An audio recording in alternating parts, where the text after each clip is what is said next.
Նիկոլ Փաշինյանին այս ելույթը լավագույնս բնորոշում է մի բառ,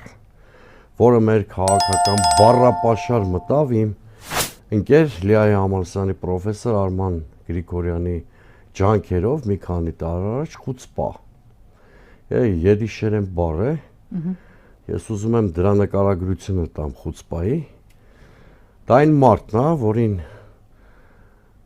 դատում են ծնողներին սպանելու համար եւ դատարանում որպես մեղմացուցիչ հանգամանք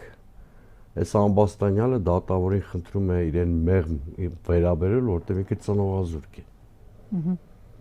Ինչպես տեսնում եք, այս խուցպա բառը շատ լավ բնորոշում է Նիկոլ Փաշինյանի արածը։ Այսինքն նա կործանել է Արցախը, բայց ասում է դա հիմա խնդրում է կամ պահանջում է, որպեսզի իրեն համարենք պետության հիմնադիր։